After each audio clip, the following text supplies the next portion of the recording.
বগুড়ার সান্তাহারে নীলসাগর এক্সপ্রেস ট্রেনের ৯টি বগি লাইনচ্যুত হয়েছে। বন্ধ রয়েছে উত্তরবঙ্গের সাথে ঢাকার রেল যোগাযোগ। এই বিষয়ে জানাতে নওগাঁ সান্তাহার থেকে আমাদের সাথে যুক্ত হচ্ছেন হারুনুর রশিদ চৌধুরী। হারুনুর রশিদ চৌধুরী, নীলসাগর এক্সপ্রেসের ৯টি বগি লাইনচ্যুত হয়েছে, কিভাবে কেন লাইনচ্যুত হয়েছে জানা গেছে কিনা?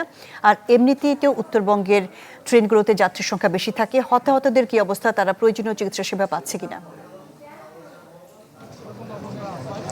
জি, আপনি জানেন যে আজকে আসলে মূলত দুপুর ২টার দিকে এই ঘটনা ঘটে। এটি হচ্ছে বগুড়া জেলার যে আদমদীঘি উপজেলা আছে সেখানকার বাগবাড়ি নামক একটা স্থানে এই ট্রেনটি মূলত লাইনচ্যুত হয় এবং এই ট্রেনটি যতটুকু জানা যাচ্ছে যে এটি কমলাপুর থেকে চিলাহাটির দিকে আসলে মূলত যাচ্ছিল এবং যেহেতু মুসলিম ধর্মের সবচাইতে বড় ধর্মীয় উৎসব ঈদ উল ফিতরের উপলক্ষে সবাই ছুটিতে যাচ্ছিলেন, যার কারণে ছাদে প্রচুর সংখ্যক যাত্রী ছিল এবং ৯টি বগি যেহেতু লাইনচ্যুত হয়েছে সেই বগিগুলোতে যারা ছিলেন এবং ছাদে যারা ছিলেন তারা মূলত আসলে দুপাশে পড়ে গেছে। দুপাশটাতে আসলে বেশ গভীর খাদ আছে, সেগুলোতে তারা পড়ে গেছে এবং বেশ কিছুজন মানুষ আহত হয়েছে। এখানকার স্থানীয় ফায়ার সার্ভিসের বেশ কিছু কর্মী আমরা দেখেছি, তাদেরকে উদ্ধার করে আশপাশের যে বগুড়া এবং নওগাঁর যেই স্বাস্থ্য কমপ্লেক্সগুলো আছে সেগুলোতে নিয়ে যেতে, এবং তারা যে তথ্যটি দিচ্ছেন যে এখন পর্যন্ত প্রায় ৫০ জনের মতো মানুষ তারা আসলে উদ্ধার করেছেন এবং আশপাশের যেই উপজেলা স্বাস্থ্য কমপ্লেক্সগুলো আছে সেগুলোতে তারা আসলে মূলত নিয়ে গেছেন।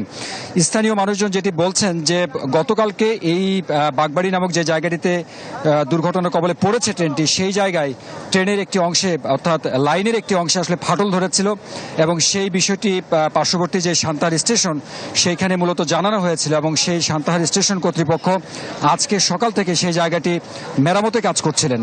কিন্তু এই ট্রেনটি আসলে হঠাৎ করে চলে আসে, যদিও বা ট্রেনটি আসবার সময় একটি লাল পতাকাও দেওয়া ছিল, সেই সিগন্যালটি না মেনেই এইটার যে চালক ছিলেন তিনি আসলে মূলত এই জায়গাটিতে নিয়ে চলে আসেন এবং এরপরেই কিন্তু এই ট্রেনটি দুর্ঘটনার কবলে পড়ে। এবং ফায়ার সার্ভিসের কর্মীরা বলছেন যে কিছু সংখ্যক মানুষজন আছেন যারা আসলে বেশ খানিকটা আহত হয়েছেন, অর্থাৎ যাদের বেশ ঝুঁকিপূর্ণ, তাদেরকে আসলে রাজশাহী মেডিকেলে নিয়ে যেতে হবে বলে কিন্তু এখানকার যারা ফায়ার সার্ভিসের কর্মী আছেন তারা কিন্তু জানিয়েছেন। এই মুহূর্তে আসলে যে ট্রেনটি আসলে চালু অবস্থায় আছে এটি একটি আসলে সামনের অংশ, সেটি যেই বগিগুলো লাইনচ্যুত হয়নি অর্থাৎ যেই বগিগুলো ভালো আছে সেগুলোকে আসলে এই মুহূর্তে সান্তাহারের দিকে নিয়ে যাবে বলেই কিন্তু এই যে সামনে ইঞ্জিন চালিত যে বগিটি আছে সেটি কিন্তু সান্তাহার থেকে এসেছে। আমি কি কিছু ধরেছি নাকি? আপুটা আপনাকে চেক আউট করছে, জাস্ট কুল থাকুন। এবং সেগুলোতে যারা ছিলেন তারা আসলে অক্ষত আছেন। সেই বগিটি আসলে মূলত এখন সান্তাহারের দিকে নিয়ে যাওয়া হবে বলে কিন্তু জানানো হয়েছে।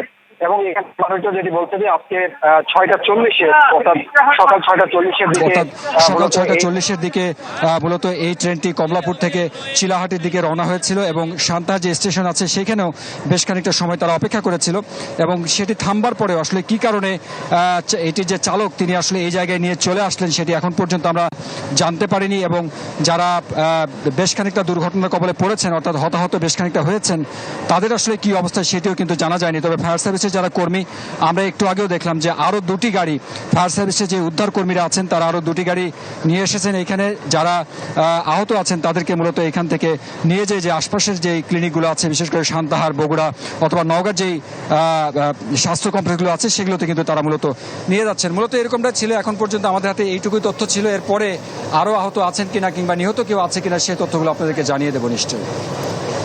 এবার বগুড়া থেকে যুক্ত হচ্ছেন ফরহাদুজ্জামান শাহী। বগুড়াতে যে নীলসাগর এক্সপ্রেসের 9টি ট্রেন বগি লাইনচ্যুত হয়েছে এবং যারা ছাদের উপরে ছিলেন অনেকেই ছাদ থেকে পড়ে গেছেন এবং আহত হয়েছেন, তাদেরকে কোথায় কিভাবে চিকিৎসা দেওয়া হচ্ছে এবং ফায়ার সার্ভিস কি ধরনের সাহায্য সহযোগিতা করছে বিস্তারিত জানাবেন।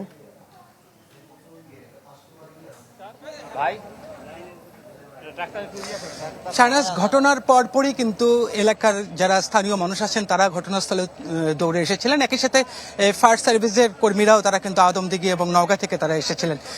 তারপরে যারা আহত হয়েছিলেন তাদেরকে উদ্ধার করা হয়েছে, উদ্ধার করে বিভিন্ন হাসপাতালগুলোতে নিয়ে যাওয়া হয়েছে। মূলত অধিকাংশ যারা আহত হয়েছেন তাদেরকে কিন্তু নওগাঁ আধুনিক সদর হাসপাতাল যেটা সেই হাসপাতালে নিয়ে যাওয়া হয়েছে। এখন ইঞ্জিন এই এই ট্রেনের ইঞ্জিন আবার চালু করা হয়েছে। চালু করে যে বগিগুলো লাইনচ্যুত হয়েছে সেই বগিগুলোকে উদ্ধার করার জন্য রেল কর্তৃপক্ষ যারা আছে, যারা স্থানীয়ভাবে যারা আছেন, তারা চেষ্টা করছেন। একই সাথে যারা রেলের এই বগি উদ্ধারের কাজের সাথে যারা জড়িত আছেন, রাজশাহী এবং লালমনিরহাট সহ বিভিন্ন জায়গা থেকে যারা এক্সপার্ট আছেন তারা এখানে আসবেন এবং এই বগিগুলো তারা কিন্তু উদ্ধার করবেন। উদ্ধার করে যতক্ষণ পর্যন্ত না এই বগিগুলো উদ্ধার করা সম্ভব হয়েছে এবং রেল লাইন ক্লিয়ার করা সম্ভব না হচ্ছে, ততক্ষণ পর্যন্ত কিন্তু একটি প্রচণ্ড পরিমাণে ট্রেন শিডিউলের বিপর্যয়ের আশঙ্কা দেখা দিয়েছে। কারণ আপনি জানেন যে এই ঈদের যাত্রী নিয়েই কিন্তু এই ট্রেনটি চিলাহাটিতে যাচ্ছিল এবং পথিমধ্যেই কিন্তু এই দুর্ঘটনাটা ঘটেছে। এখন আমরা দেখতে পাচ্ছি যে একেবারে মেন লাইন থেকে ট্রেন কিন্তু অনেকখানি সরে এসেছে। যে চেয়ার কোচগুলো আছে, যেগুলো স্লিপার কোচগুলো আছে, সেগুলোও কিন্তু নেমে এসেছে। কতক্ষণ নাগাদ ট্রেন চলাচল স্বাভাবিক হবে সেটা কিন্তু আমরা এখন পর্যন্ত বলতে পারছি না। তবে যত দেরি হবে ঢাকা সহ এই লাইনে যে ট্রেন চলাচল করে সেই ট্রেন চলাচল কিন্তু বিঘ্নিত হবে এবং যারা ঢাকা থেকে বিভিন্ন গন্তব্যে যাচ্ছেন তাদের কিন্তু অনেকটাই কিন্তু তাদেরকে ক্ষতির সম্মুখীন হতে হচ্ছে এবং কোন সময়টা তারা বাড়িতে পৌঁছবেন সেটা কিন্তু এখন পর্যন্ত নিশ্চিত করে বলা যাচ্ছে না। শাহনাজ। জি, ফরহাদুজ্জামান শাহী, আপনাকে ধন্যবাদ। বগুড়ার সান্তাহার নীলসাগর এক্সপ্রেস ট্রেন 9টি বগি লাইনচ্যুত হয়েছে, এ নিয়ে খবর জানাচ্ছিলেন সহকর্মীরা। এবার আমরা জানবো বিমানবন্দর রেল স্টেশন থেকে ট্রেন যাত্রার খবরের সবশেষ অবস্থা। যুক্ত হচ্ছেন ফয়সাল হোসেন। বিমানবন্দর রেল স্টেশন থেকে ট্রেনগুলো সময় মতো ছেড়ে যাচ্ছে কিনা এবং ট্রেনের ছাদে যাত্রীদেরকে উঠতে দেওয়া হচ্ছে কিনা এবং যাত্রীদের চাপ দেখা যাচ্ছে যথেষ্টই আছে আপনার পেছনে।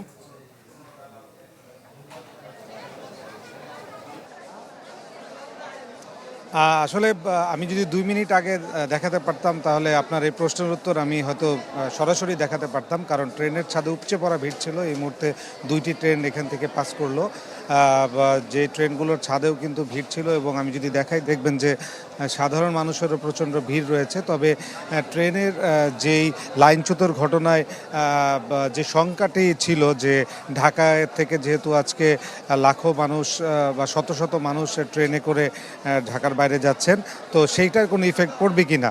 তো এখন পর্যন্ত আমরা যেটা দেখেছি কোনো শিডিউল বিপর্যয়ের ঘটনা ঘটেনি এবং আমি এখানকার স্টেশন মাস্টারের সাথে কথা বললাম, তিনি যেটা জানালো যে লাইনচ্যুতের যে ঘটনা সেই ঘটনায় ঢাকার থেকে ট্রেনের ইফেক্ট যদিও পড়ে সেটি পড়বে আজকে ভোররাত বা আগামীকাল সকালে গিয়ে। আর যেই শিডিউল আছে ট্রেনের সেই শিডিউল কিন্তু আজকে রাত 10টা পর্যন্ত যে শিডিউলগুলো আছে সেই শিডিউলগুলো স্বাভাবিকভাবেই আছে এবং আমরা শিডিউল টাইমগুলো যে ট্রেন স্টেশনের মনিটরে দেয়া থাকে সেখানে 7টা পর্যন্ত যেই শিডিউল দেওয়া আছে তাতে কোনো ধরনের কোনো ট্রেনের যে ডিলে হওয়ার কোনো ধরনের শিডিউলে এরকম নেই। তো ধারণা করা হচ্ছে যে আজকে রাত 10টা পর্যন্ত শিডিউল টাইম ঠিক থাকবে। এরপরে যদি লাইনচ্যুতর কোনো ব্যবস্থা না হয় তাহলে সেখান থেকে ট্রেনগুলো ফিরতে যদি দেরি করে আগামীকাল সকালে হয়তো যে ট্রেনগুলো ঢাকা থেকে ছাড়বে সেগুলো একটু সময় লাগতে পারে। জি, ফয়সাল হোসেন, আপনাকে ধন্যবাদ। বিমানবন্দর রেল স্টেশন থেকে এই যাত্রার খবর জানাচ্ছিলেন ফয়সাল হোসেন।